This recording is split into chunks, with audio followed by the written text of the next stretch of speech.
కాబట్టి వాలంటీర్స్ విషయంలో చంద్రబాబు నాయుడు గారు వాలంటీర్స్ గడిచిన 5 ఏళ్లలో రకరకాల ఆరోపణలు ఎదుర్కొన్నారు. వాలంటీర్ వ్యవస్థ మొత్తం ఆరోపణలు ఎదుర్కొంది.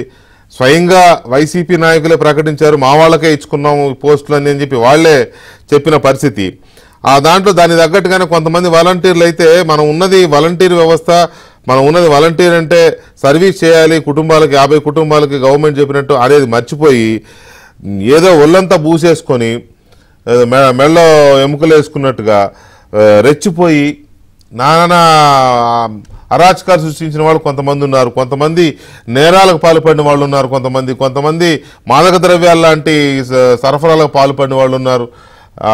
కొంతమంది అమ్మాయిల్ని అత్యాచారాలు చేసిన కేసులు కొంతమంది మీద వచ్చినాయి.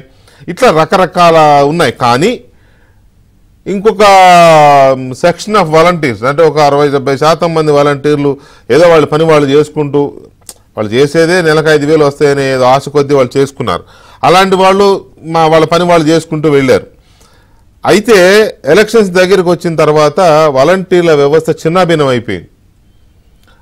కొంతమందినేమో బలవంతంగా రాజీనామాలు చేయించారు వాళ్ళు. కొంతమంది ఏమో వైసీపీ పేరు చెప్పి రెచ్చిపోయారు, జగనన్న అంటూ వాళ్ళు రెచ్చిపోయారు. కొంతమంది ఈ వైసీపీ నేతలు మీరు రాజీనామాలు చేయండి, రాజీనామాలు చేసి పార్టీకి పనిచేయండి, మీ ఆ 2 నెలల జీతం ఏదో మేము ఇస్తాం అని వాళ్ళని భయపెట్టి నానా బీభత్సం సృష్టించారు. వాళ్ళ ఇళ్ల మీదకి వెళ్ళి గొడవలు చేశారు.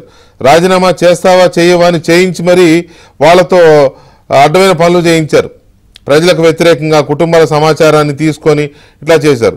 కొంతమంది అయినా కూడా భరించి ఉద్యోగం ముఖ్యమనే ఒక భావనతో కొంతమంది పాపం ఉగ్గబట్టుకొని ఆ వాలంటీర్ పనినే చేశారు. కానీ లాస్ట్ 2 నెలలు ఎన్నికల కమిషన్ నిబంధనల వల్ల వాళ్ళ పెన్షన్లు ఇచ్చే కార్యక్రమానికి వాళ్ళు దూరం అయ్యారు.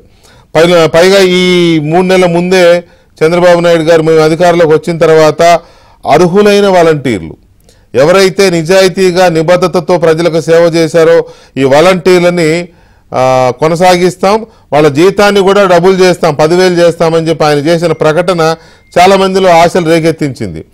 అయితే ఇప్పుడు ఎవరైతే అప్పుడు జగన్మోహన్ రెడ్డి పేరు చెప్పి రెచ్చిపోయారో వాళ్ళు కూడా మళ్ళీ అందులో ఇరుకుదామనే ప్రయత్నాలు జరుగుతూ ఉన్నాయి. ఈ నలిగిపోయి రాజీనామాలు చేసిన వాళ్ళేమో మాతో బలవంతంగా రాజీనామాలు చేశారు, మా రాజీనామాలు యాక్సెప్ట్ చేయొద్దండి, మా పోస్ట్ మాకు ఇవ్వండి వీళ్ళు మొదలుపెట్టారు.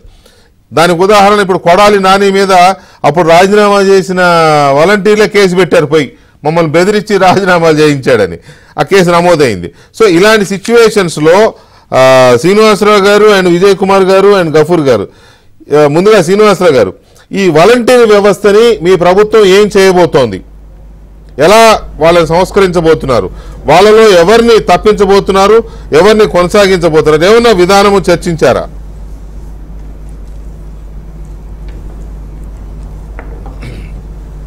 సార్, ఇప్పుడే ప్రభుత్వం ఏర్పడింది. వ్యవస్థలన్నిటినీ గాడిలో పెట్టే క్రమంలో అన్ని శాఖలు అన్ని వ్యవస్థల మీద లోతైన విశ్లేషణ, లోతైన అధ్యయనం జరుగుతుంది. ఎందుకు అంటే గతంలో ఎన్నికల అనంతరం కొత్త ప్రభుత్వం వస్తే అంటే అనుకోవద్దు, కానీ ఏర్పడింది, వ్యవస్థలు ఇప్పుడే సెట్ అవుతున్నాయి, కానీ రేపు 1st తారీఖు పెన్షన్లు ఇవ్వాలి, వాలంటీర్లతో ఇంటికి పంపిస్తామని చెప్పారు. మీరు వాలంటీర్లతో పంపిస్తారా లేక వేరే వ్యవస్థని ఉద్యోగులను వాడుకుంటారా మాకు తెలియదు, కానీ అందు గురించే నేను ఈ టాపిక్ తీసుకున్నా. You please go head. కాబట్టి మొత్తం పరిపాలనా సంస్కరణలో భాగంగా వాలంటీర్ల వ్యవస్థకు సంబంధించి ఏం చేయాలి, పెన్షన్ల పంపిణీ ఎలా చేయాలి అనేది 1వ తారీఖు లోపే చంద్రబాబు నాయుడు గారు ప్రభుత్వం చాలా స్పష్టమైన విధానంతో ముందుకొస్తుంది. అయితే ఈ వాలంటీర్లకు సంబంధించి విజయసాయిరెడ్డి ఏదైతే చెప్పాడో ఈ వాలంటీర్లంతా మనోళ్లే అని నేను నియోజకవర్గంలో చూశాను, ఇతర ప్రాంతాల్లో చూశాను. వాలంటీర్లు ఎవరో ఒకళ్ళిద్దరు తప్ప మిగతా వాళ్ళంతా వైసీపీ కార్యకర్తల్లా పనిచేశారు. ఇది వాస్తవం. తర్వాత ఎన్నికల షెడ్యూల్ వచ్చిన తర్వాత ఎన్నికల సంఘం వాలంటీర్లని వాళ్ళ బాధ్యతల నుంచి తాత్కాలికంగా పక్కన పెట్టడం వల్ల వాలంటీర్ల ద్వారా రాజకీయం చేయడానికి జగన్మోహన్ రెడ్డి చేసిన ఎత్తులో భాగంగా కొంతమంది రాజీనామా చేశారు. రాజీనామా చేసి డైరెక్ట్గా ప్రచారంలో పాల్గొన్నారు. నిన్న ఒక 10 మంది వాలంటీర్లు తిరువూరులో నన్ను కలిశారండి. వాళ్ళు చెప్పింది ఏంటంటే, మేము పొరపాటున రాజీనామా చేశాము, మళ్ళీ మా రాజీనామాల్ని రద్దు చేసి మమ్మల్ని వాలంటీర్గా కొనసాగించాలి అని. నేను వాళ్ళకి చెప్పింది ఏంటంటే, మీ రాజీనామాలు రద్దు చేయటం కాదు, మీ మీద పోలీస్ కేసు పెట్టి మిమ్మల్ని అరెస్ట్ చేపిస్తానని చెప్పారు. ఎందుకు అంటే, తెలుగుదేశం పార్టీ కార్యకర్తల్ని, పేద ప్రజల్ని గత 4-5 సంవత్సరాలుగా వేధించడంలో, వాళ్ళకి పథకాలు రాకుండా చేయడంలో, వాళ్ళని అన్ని రకాలుగా ఇబ్బంది పెట్టడంలో వైసీపీ స్థానిక నాయకులు ఎంత పాత్ర పోషించారో అంతకన్నా ఎక్కువ పాత్ర వాలంటీర్లు పోషించారు. వాలంటీర్ల వల్లే చాలా మంది వృద్ధులకి, వాలంటీర్ల వల్లే చాలా మందికి అర్హత ఉన్నా కూడా పెన్షన్ రాలేదు, అర్హత ఉన్నా కూడా ఇళ్ల స్థలాలు రాలేదు, అర్హత ఉన్నా కూడా ఇతర పథకాలు రాలేదు. కాబట్టి గ్రామ స్థాయిలో ఈ వాలంటీర్లు చేసిన అరాచకాలు గత 4 ఏళ్లుగా చాలా ఉన్నాయి. ఇప్పుడు వాళ్ళు వచ్చి మళ్ళీ ఇప్పుడు వైసీపీ నాయకుల కన్నా వీళ్ళు ఇంకా ఎక్కువ నటిస్తున్నారు. మాకు తెలియదు. ఇప్పుడు కొడాలి నానికి పాలాభిషేకం చేసింది వీళ్ళే, కొడాలి నానికి పాలాభిషేకం చేసింది వీళ్ళే. కాబట్టి ఈరోజు పరిస్థితులు మారాయి కాబట్టి దిక్కు సోతక మైండ్ బ్లాంక్ అయి దిమ్మ తిరిగి మళ్ళీ ఎమ్మెల్యేల దగ్గరికి వస్తున్నారు. అచ్చెన్నాయుడు గారిని కలిసినప్పుడు అచ్చెన్నాయుడు గారు చెప్పారు, మీ చేత ఎవరైతే రాజీనామా చేయించారో వాళ్ళ మీద కేసులు పెట్టండి ముందు అని చెప్పారు. అందుకే ఇప్పుడు కేసులు పెడుతున్నారు. కాబట్టండి ఇప్పుడున్న వాలంటీర్ వ్యవస్థకు సంబంధించి చంద్రబాబు నాయుడు గారు ఏ నిర్ణయం తీసుకున్నా, కూటమి ప్రభుత్వం ఏ నిర్ణయం తీసుకున్నా అది రాష్ట్ర ప్రయోజనాలను దృష్టిలో అంటే ఇక్కడ ఒక క్లారిటీ, అంటే ఒక చిన్న క్లారిటీ, అంటే మీరే విధానపరమైన నిర్ణయం మీరు చెప్పమని నేను అనను, ఎందుకంటే ఇంకా మీరు డిస్కస్ చేయాల్సి ఉండుండొచ్చు గవర్నమెంట్లో. కాకపోతే చంద్రబాబు నాయుడు గారు వాలంటీర్ వ్యవస్థని కొనసాగిస్తాము, అయితే ఉన్న వాళ్ళలో నిబద్ధతతో సర్వీస్ చేసే వాళ్ళని మాత్రమే మేము కొనసాగిస్తాం, లేని చోట కొత్త వాళ్ళని పెడతాం, జీతం కూడా డబుల్ చేస్తాం అన్నారు కదా. అందువల్ల కొంతమందికి ఆశలు ఉండొచ్చు ఇప్పుడున్న వాళ్ళలో, అదే నేను అడుగుతున్నా. సార్ వాలంటీర్ల గురించి ఒక ముక్క చెప్తానండి. మొదట వాలంటీర్ని నియమించినప్పుడు పూర్తిగా వైసీపీ కార్యకర్తలను తీసుకున్నారు. ఆ తర్వాత రకరకాల కారణాల వల్ల కొంతమంది వాలంటీర్లు రాజీనామా చేశారు. రాజీనామా చేసినప్పుడు తర్వాత తీసుకున్న వాళ్ళల్లో అన్ని రకాల వాళ్ళు ఉన్నారు. నేను ఇంటింటికి ప్రచారానికి తిరుగుతున్నప్పుడు కొంతమంది వాలంటీర్లు తెలుగుదేశం పార్టీ కుటుంబాల్లో కొంతమంది అక్కడక్కడ నాకు కనిపడ్డారు. వాళ్ళు తప్ప ఎవరైతే ఒరిజినల్గా ముందు రిక్రూట్ చేసుకున్నారో వాలంటీర్లుగా, వాళ్ళు జగన్ ఒక సైకో అయితే వీళ్ళు కూడా ప్రజల పట్ల సైకోలుగా ప్రవర్తించారు. కాబట్టి ఒకవేళ చంద్రబాబు నాయుడు గారు పథకాల డెలివరీకి సంబంధించి ఈ వ్యవస్థ మీద దీన్ని కొనసాగించాలని నిర్ణయం తీసుకుంటే కొత్త వాళ్ళని మాత్రం వాలంటీర్లుగా నియమించాలి, వాళ్ళకి బాధ్యతలు పెంచాలి, వాళ్ళకి వేతనం పెంచాలి. 5,000 వేతనం చాలా దారుణం అండి. ఎవరైతే వాళ్ళకి కొన్ని బాధ్యతలు పెంచాలి. కాబట్టి వాలంటరీ వ్యవస్థకు సంబంధించి గతంలో పనిచేసిన వాళ్ళు పూర్తిగా వైసీపీ కార్యకర్తల్లా పనిచేశారు.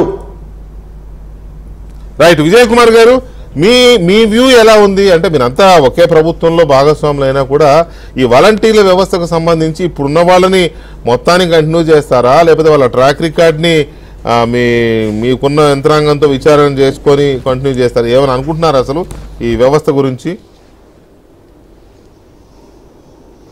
అంటే ఇది ఈ పర్టికులర్ ఇష్యూ వచ్చేసరికి ఇది పాలసీ మ్యాటర్ అయిపోతుందండి. అవును. ఎందుకంటే అది టోటల్గా డే 1 నుంచి కూడా అంతా కొంత వివాదాస్పదంగానే స్టార్ట్ అయింది. అది వైఎస్ఆర్సీపీ నాయకులు ఒక 3 లేయర్ మొత్తం అంతా కూడా వాళ్ళు స్కాన్ చేసి నిజంగా వైఎస్ఆర్సీపీ అయితేనే వాళ్ళు మనతో మంత్రి బాల వీరాంజనేయ స్వామి గారు లైవ్ లో ఫోన్ లో ఉన్నారు. వారు ఈ శాఖ వాలంటీర్ల శాఖను కూడా సచివాలయము వాలంటీర్ వ్యవస్థ శాఖలు కూడా సృష్టించి వారికి అప్పచెప్పారు. వారితో మాట్లాడదాం. మంత్రి గారు నమస్కారం. నమస్కారం అండి కృష్ణ గారు. మీకు అభినందనలు, శుభాకాంక్షలు. థ్యాంక్ యూ అండి, థ్యాంక్ యూ వెరీ మచ్. మీకు సంబంధించిన టాపిక్కే ఇక్కడ చర్చ జరుగుతోంది. ఈ వాలంటీర్ వ్యవస్థని ఇప్పుడు 1st తారీఖు మీరు పెన్షన్లు పంపించాలి, ఇంటింటికి పంపిస్తా ఉన్నారు. మరి అది ఈసారికి వేరే వాళ్ళతో పంపిస్తారా, వాలంటీర్లతో పంపిస్తారా? వాలంటీర్ వ్యవస్థకు సంబంధించి ఏమన్నా ఒక విధి విధానం నిర్ణయించారా ఏంటి అసలు? అంటే 1వ తేదీ ఇంటింటికి మాత్రం పెన్షన్ పంపిణీ చేస్తామండి. వాళ్ళు మన ఎలక్షన్ జరిగే టైంలో కోడ్ ఉందని చెప్పేసి ఇబ్బందులు పెట్టారు. అవును, వీళ్ళు లేకపోతే ఏమీ నడవదని చెప్పేసి, అదేవిధంగా తెలుగుదేశం పార్టీకి ఈ పెన్షన్దారులు ఓట్లు వేయకుండా చేయాలి, జగన్కి వేయాలని ఒక కుట్రతోటి చేశారు. అవును, ఇది 1వ తారీఖున మేము పెన్షన్లు పంపిణీ చేయగలం అనేది నిరూపించాల్సినటువంటి బాధ్యత మా మీద ఉంది. కరెక్ట్. నంబర్ 2, ఈ ప్రస్తుతం ఉన్నటువంటి వాళ్ళ మీద మేము ఇంకా నిర్ణయం తీసుకోలేదండి. ఉన్నవాళ్ళు మీద 2 రిజైన్ చేసిన వాళ్ళు కూడా కొన్ని చూస్తున్నాం డిమాండ్స్. వన్స్ వాళ్ళైతే రిజిగ్నేషన్ చేశారు, ఈ రోజు అయితే ఆ పదవిలో లేరు. అవును, ఈ వాలంటీర్ల మీద కొంచెం మనం ఉన్నత స్థాయిలో చర్చ జరిగి కొన్ని నిర్ణయాలు తీసుకోవాల్సిన అవసరం కూడా ఉంది. కొన్ని ఫిర్యాదులు కూడా వస్తున్నాయి. స్థానికంగా అందుబాటులో ఉండకుండా పెన్షన్ రోజు వచ్చి పంపిణీ చేసి వెళ్తున్నారు, వాళ్ళు ప్రైవేట్ జాబ్స్ చేసుకుంటా పనిచేస్తున్నారని డిఫరెంట్ కంప్లైంట్స్ కూడా వాలంటీర్స్ నుంచి నాకు మెయిల్స్ వస్తా ఉన్నాయి. నాకు వచ్చేటువంటి కంప్లైంట్స్, రిక్వెస్ట్ వీటన్నిటి కూడా పరిగణలోకి తీసుకొని కొంచెం విధి విధానాలని ఖరారు చేయాల్సిన ఆవశ్యకత ఉందండి. అవన్నీ కూడా త్వరలో రేపు క్యాబినెట్ లో కానీ తర్వాత సీఎం గారితో కూడా కొంచెం చర్చించి నిర్ణయాలు తీసుకోవాల్సి వస్తుందండి. అంటే ఈ రాజీనామా చేసిన వాళ్ళని కొంతమందిని ఒత్తిడి చేసి భయపెట్టి చేయించారు. ఇవాళ కొంతమంది వెళ్ళి కొడాలి నాని గారి మీద కూడా కేసు పెట్టారు కదా, అప్పుడు బెదిరించారని. అవునవునండి. ఇటువంటి పరిగణలోకి తీసుకుంటున్నారా? కొన్ని జిల్లాల్లో ఇటువంటి ఇన్సిడెంట్ జరుగుతున్నాయండి. ఏది ఏమైనప్పటికీ మా ప్రభుత్వం ఏర్పడేటప్పటికీ వాళ్ళు ఉద్యోగాల్లో లేరు. అవును, కరెక్ట్. మా ప్రభుత్వం ఏర్పడేటప్పటికి వాళ్ళు వాలంటీర్లో ఉద్యోగాల్లో లేరు కాబట్టి ఉండి మేమున్నప్పుడు ఏమన్నా సబ్స్టేషన్ లో ఇంకేమైనా జరిగి ఉంటే రివోక్ ఏమైనా ఉంటే ఆలోచించాల్సి ఉంది. ఈ రిక్వెస్ట్ కూడా వస్తున్నాయి కాబట్టి మనం ఏదైనా నిర్ణయం అనేది కూడా భవిష్యత్తులో ఆలోచిస్తామండి. ఓకే, థ్యాంక్ యూ మంత్రి గారు, థ్యాంక్ యూ వెరీ మచ్ అండి, థ్యాంక్ యూ.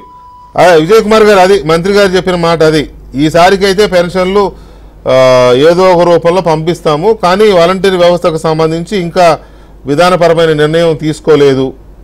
ఇవన్నీ పరిశీలిస్తాను. ఇప్పుడు మనం ఏదైతే చర్చిస్తున్నామో ఇవన్నీ గవర్నమెంట్ అబ్జర్వ్ చేస్తున్నట్టుంది. విజయ్ కుమార్ గారు, మీ ఒపీనియన్ ఏంటి యాజ్ ఎమ్మెల్యే? అంటే నేనైతే ఒకటేనండి, నా దగ్గరికి కూడా కొంతమంది వాలంటీర్లు వచ్చారు, రిజైన్ చేసిన వాలంటీర్లు. నేనైతే చాలా క్లారిటీగా చెప్పాను, అది అప్పుడున్న ఎమ్మెల్యే కావాలని మా దగ్గర మీకు తెలిసే ఉంటుంది, సోషల్ మీడియాలోని మా పాత ఎక్స్ఎమ్మెల్యే ఆయన ఏకంగా వాలంటీర్లు తిట్టి చేస్తే కొంచెం వాళ్ళిద్దరి మధ్యన ఆర్గ్యుమెంట్ అయిన రికార్డింగ్ కూడా బయట వైరల్ అయింది. అయితే నేనేమంటానంటే, ఇప్పుడు మన నాని గారికి ఎలాగైతే చేశారో అలాగా తిట్టి మరి అందరినీ రిజైన్ చేయమంటే మమ్మల్ని తిట్టి రిజైన్ చేయమన్నారని చెప్పి కేసు పెట్టేమండమే. కేసు పెడితే అప్పుడు ఇవన్నీ కూడా చూసుకుంటాం, అప్పుడు అందులో ఎంత నిజాయితీ ఉందా ఏముందా అన్ని తేలిపోతాయి కదండి. అప్పుడు ఎవరిని ఎలా చేయాలని తెలుస్తుంది. ఇప్పుడు మాకు కూడా ప్రతి గ్రామంలోని వీళ్ళు నిజంగా నిజాయితీగా పనిచేశారా, లేకపోతే పార్టీ పరంగా పనిచేశారా, లేకపోతే అరెస్ట్ చేశారా, ఇవన్నీ కూడా ప్రతి గ్రామంలోని మా నాయకుల దగ్గర ఉంది ఇన్ఫర్మేషన్, అలాగే అధికారుల దగ్గర ఉంది ఇన్ఫర్మేషన్. దీన్ని మళ్ళా మా టోటల్గా ఒకసారి స్కాన్ చేసుకొని నిజంగా వాళ్ళు కనుక ఒకవేళ జెన్యూన్గా పనిచేసి ఉంటే పెద్ద ఇబ్బంది ఏమి ఉండదు, రివోక్ చేసి మళ్ళీ చేయొచ్చు. అలా లేదు, జెన్యూన్ కాకుండా కేవలం పార్టీల పరంగా లేకపోతే హెరాస్మెంట్ల పరంగా లేకపోతే ఆఖరికి కొంతమంది వాలంటీర్లు ఇది కూడా చెప్పాలి, వాళ్ళ సొంత పార్టీ అయినా సర్పంచ్ని కూడా పట్టించుకోకుండా వాళ్ళని పక్కన పడేసి వీళ్ళు మాత్రం పూర్తిగా రాజ్యం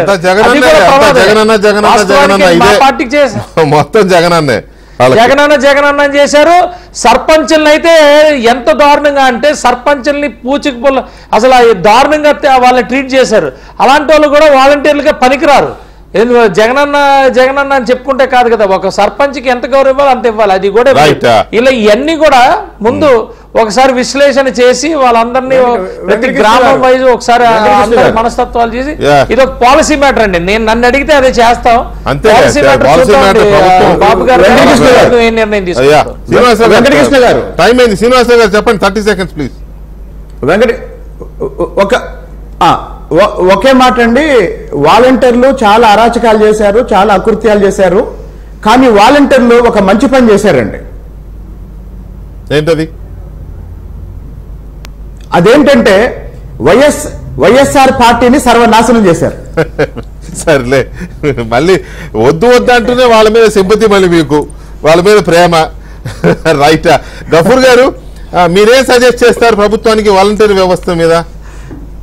వెంకటకృష్ణ గారు, ఈ వాలంటరీ వ్యవస్థ తీసుకుని వచ్చింది కేవలం వైసీపీ రాజకీయ అవసరాల కోసం తెచ్చారండి. 100% పార్టీ నిర్మాణం కాకుండా వాలంటీర్లు సచివాలయం మీద ఆధారపడి పార్టీ నడపాలనేటువంటి ఒక కుతంత్రంతోనే ఈ వ్యవస్థను సృష్టించారు.